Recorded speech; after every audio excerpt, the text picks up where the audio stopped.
बहुत समय पहले की बात है। प्रीतमपुरम गांव में एक वैद्य जी रहते थे, लेकिन वह बहुत ही लालची स्वभाव के थे। एक दिन की बात है, उनके क्लिनिक के बाहर मरीजों की लाइन लगी हुई थी। तभी गांव का एक व्यक्ति आया और कहता है, वैद्य जी महाराज, दया करके आप मेरे घर पर चलिए। मेरी पत्नी की तबीयत बहुत खराब है, वह दर्द से छटपटा रही है। फिर वैद्य जी कहते हैं, अच्छा, तुम्हें पता है ना, मैं घर जाकर इलाज करूं तो कितना पैसा लेता हूं? ज्यादा पैसे लेता हूं। फिर वह व्यक्ति कहता है, मैं जानता हूं, लेकिन अभी मेरे पास इतने पैसे नहीं है वैद्यराज जी, और इतना समय भी नहीं है कि पैसे का बंदोबस्त कर सकूं। चलिए मेरे साथ। तभी वैद्य जी कहते हैं, फोकट में काम नहीं होता, पैसा चाहिए पैसा, समझे? पर तू एक काम कर, मेरे क्लिनिक के साफ सफाई कर दे। तब तक मैं सोचता हूँ, वह क्या है ना, कि मुझे सोचने के लिए थोड़ा वक्त चाहिए कि तेरा मुफ्त में इलाज कैसे करूं। चल चल जल्दी से काम कर। फिर वह बेचारा व्यक्ति पूरे क्लिनिक में झाड़ू लगाकर, पोछा लगाकर पूरी क्लिनिक की साफ सफाई कर देता है।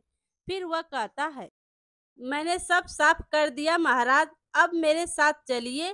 तो वैद्य जी कहते हैं, अरे थोड़ा रुक, सब्र कर, तू देख नहीं रहा है आज यहाँ कितने मरीज आए हैं?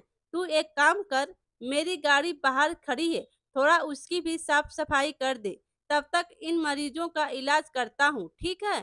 फिर वह वापस गाड़ी की साफ सफाई करके वैद्य जी के पास पहुँचता है और कहता है, चलिए वैद्य जी महाराज, बहुत देर हो चुकी है, 2 कदम चल के ही मेरा घर है, चलिए ना। फिर वैद्य जी कहते हैं, अरे वाह वाह, सारे काम कर लिए तो क्या मेरा सर खरीद लिया है? चल घर जा जा जा, दोपहर के समय में मेरा सिर मत खा तू, चल भाग यहाँ से, निकल जा। फिर वह व्यक्ति बेचारा चुपचाप वहां से चला गया। घर जाते समय रास्ते में एक कोई अनजान व्यक्ति मिलता है और कहता है, अरे चाचा जी सुनते हैं, यह एक का पता बताते जाइए ना। तो वो व्यक्ति कहते हैं, हाँ कहिए, बताइए, मैं रामेश्वर बूढ़े बाबा के पास जाना चाहता हूँ, क्या आप उन्हें पहचानते हैं? तो वो व्यक्ति कहते हैं, हाँ मैं ही हूँ वो, बोलिए। फिर वह अनजान व्यक्ति कहता है, हाँ ठीक है, तो मेरे साथ चलिए, मैं भी आपके घर जाना चाहता हूँ, वहां पहुंचकर ही सब बातें होगी, चलिए मेरे साथ। फिर वह दोनों घर को जाते हैं। घर में रामेश्वर बूढ़े बाबा की पत्नी एक खाट पर सोई होती है, जो बीमार रहती है। बूढ़े बाबा उस अनजान व्यक्ति के लिए आसन बिछाते हैं और कुछ खाने को देते हैं। वह अनजान व्यक्ति पेट भर खाना खाते हैं। खाना खाने के बाद तुरंत वह यमराज में बदल जाते हैं। यह देखकर रामेश्वर बूढ़े बाबा एकदम चौंक जाते हैं। फिर यमराज बोलते हैं, सुनिए चाचा जी, अब मैं आपको असली बात बताता हूँ। मैं हूँ यमराज, मैं आया हूँ आपकी पत्नी का प्राण हरने, लेकिन मैं आपके व्यवहार से बहुत खुश हूँ।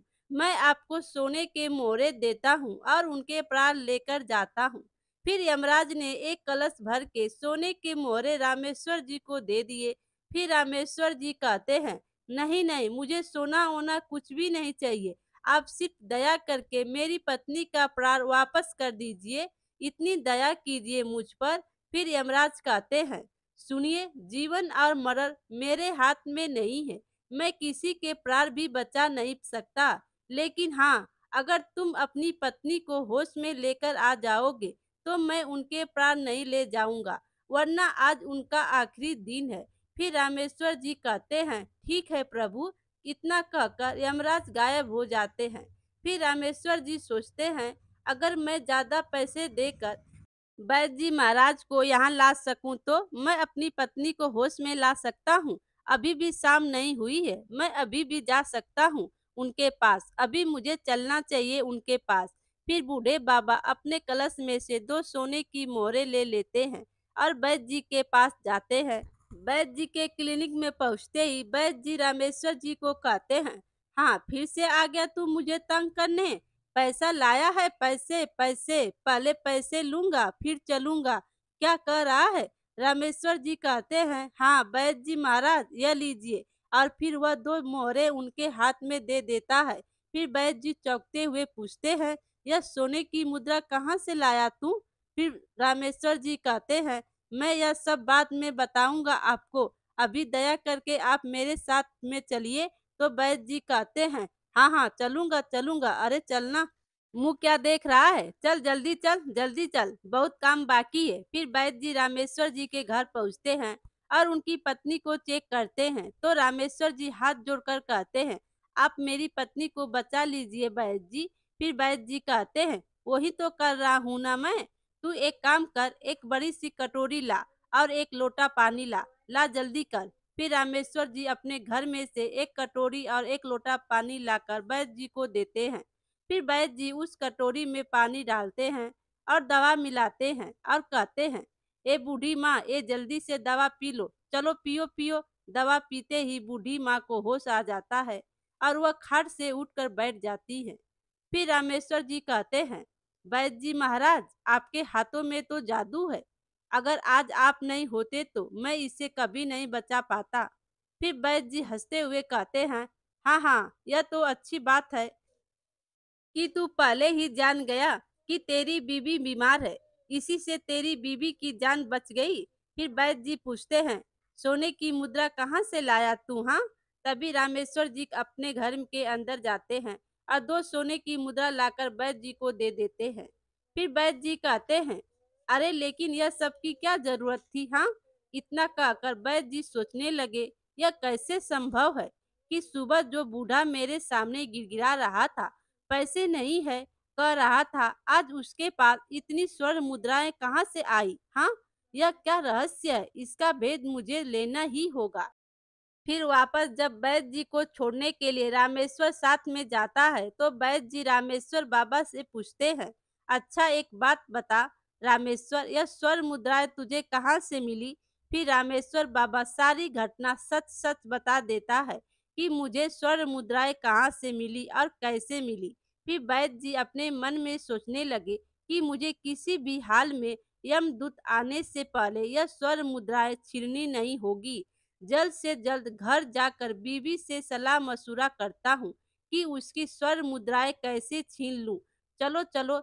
फिर घर पहुँचते ही कहते हैं, अरे वो भाग्यवान, कहाँ उलझ गई हो तुम, कहाँ हो तुम?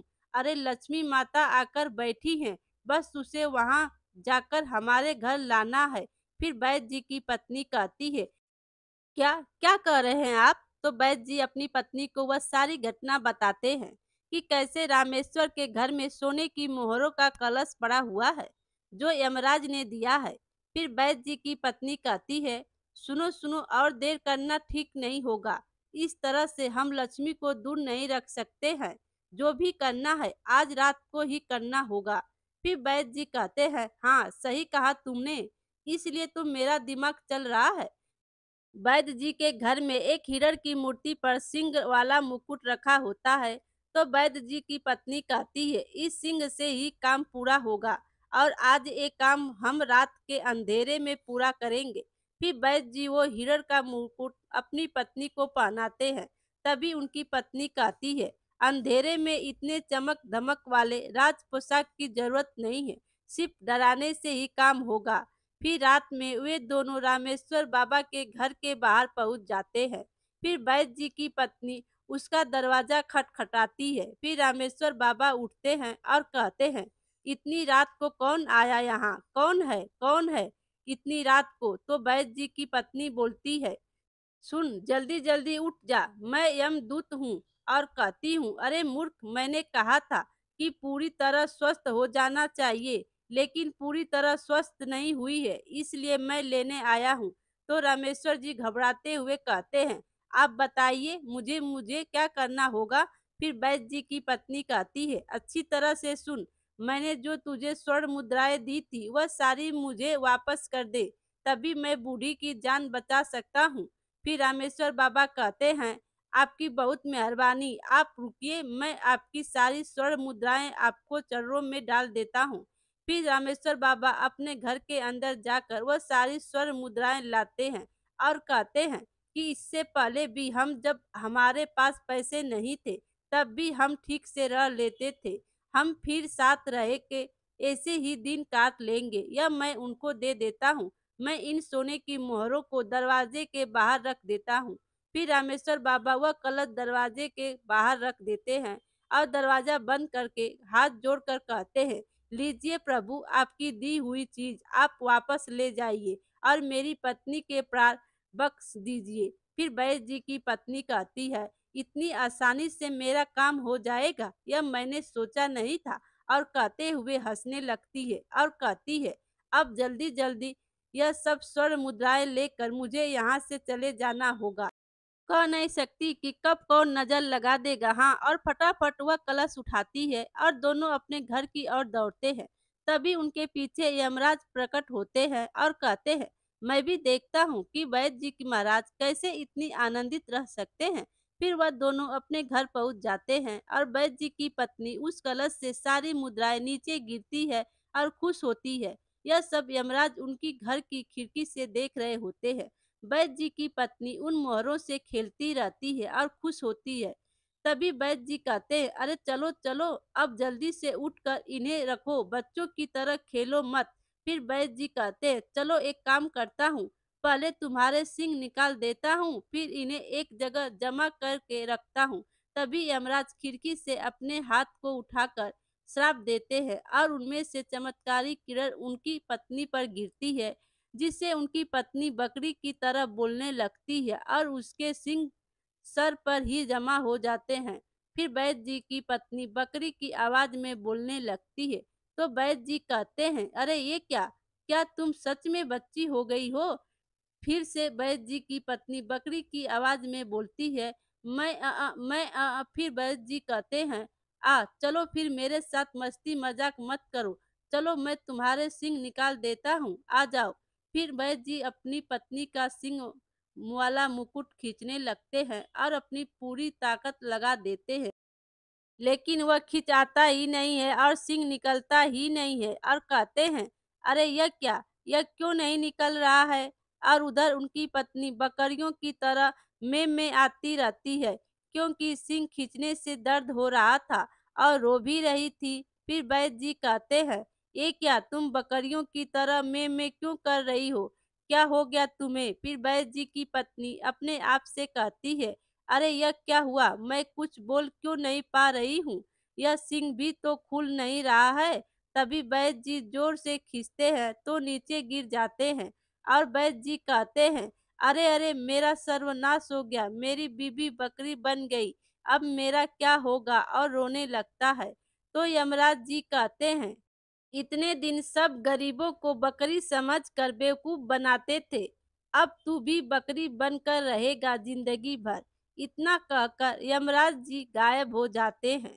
मेरे प्यारे दोस्तों, कहानी अच्छी लगी हो तो लाइक कीजिए और अपने दोस्तों में शेयर कीजिए और चैनल पर नए हो तो चैनल को सब्सक्राइब कीजिए। Thank you.